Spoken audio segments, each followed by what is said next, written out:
Now, the words that I just read, which are embedded in our concepts and our laws concerning freedom, are completely foreign to Islamic philosophy and Islamic Sharia law.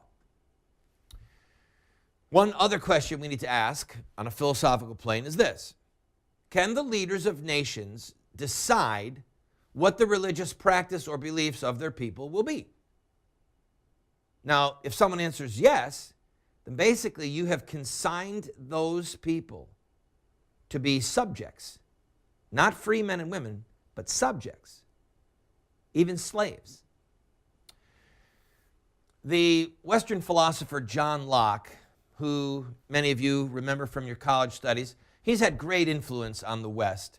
He strenuously taught that the natural law, God-given right to freedom of thought, conscience, and religion could not be abridged. It couldn't be taken away. It could not even be surrendered to earthly sovereigns, even by majority consent. He said, and I quote, "The care of souls is not committed to the civil magistrate, any more than to other men. It is not committed unto them, I say, by God, because it appears not that God has ever given any such authority to one man over another as to compel anyone to his religion. Nor can any such power be vested in the magistrate by the consent of the people." Now that's completely contrary to Islamic law. They compel, as we saw in one of the earlier episodes. Abu Bakr said, Muhammad came and forced people when necessary to accept his religion. Muhammad said, Allah put a sword in my hand to ensure that none but him was worshipped. You see, if the sword is taken away from Muhammad's hand, Islam can no longer be compelled upon men and women. Now, fortunately for us, at least in the West, the axiom that man has certain God-given unalienable rights has prevailed in word and deed in the leading powers of the earth.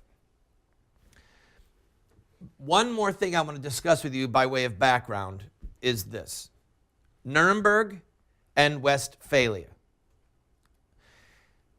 Stretch back in your memory to the Treaty of Westphalia. Westphalia was the treaty that was signed in 1648, which ended the religious wars. Now, the immediate fruit of it was good, because Christians were no longer killing Christians. Protestant kings sending armies into Catholic lands, Catholic princes sending armies into Protestant lands, trying to compel religious belief. So the Treaty of Westphalia was a great blessing to stop the religious wars concerning the effort to compel people to embrace one Christian religion or another. But the long-term fruit has been worse and worse until the Nuremburg Trials.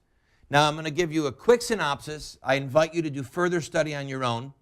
And again, for those of you who love history, you'll remember some of this. For some of you, this is going to be new. But it's actually really critical because of the issues of policy, the policy issues of the U.S. government. The Westphalian system basically says every nation is its own sovereign entity, and as long as it doesn't go outside of its borders and bring harm to another sovereign nation, it can pretty much do whatever it wants internally. Now you might wonder, why did we sit by and do nothing in Rwanda when the slaughter of hundreds of thousands of people took place?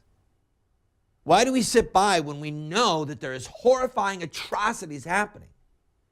Why did we defeat Saddam Hussein in Gulf War I, but then when we knew that he was slaughtering the Kurds, we did nothing? We could have stopped him, but we did nothing. It's the Westphalian system. That we will not breach your border to stop you from what you do, Mr. Tyrant, as long as you don't export it. So, in my opinion, and I know in the opinion of most Americans, not all, but most, this is reprehensible.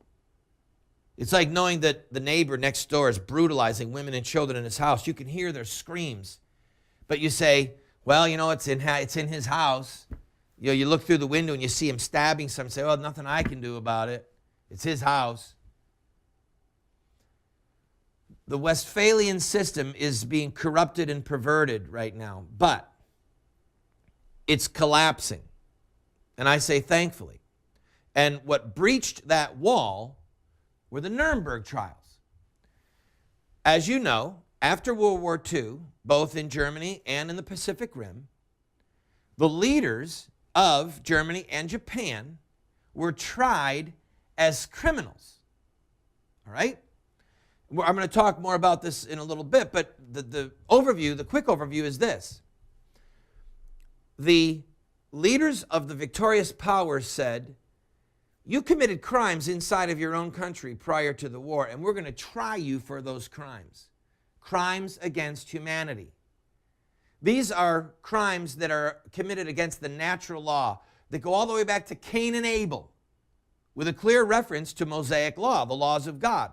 The victorious powers actually said this because they all recognized that the Westphalian guarantee that you can do whatever you want inside of your own borders and no one can say anything, that somehow that was inherently unjust, that they couldn't leave those victims without rights and those perpetrators of crimes without responsibility and justice for what they did.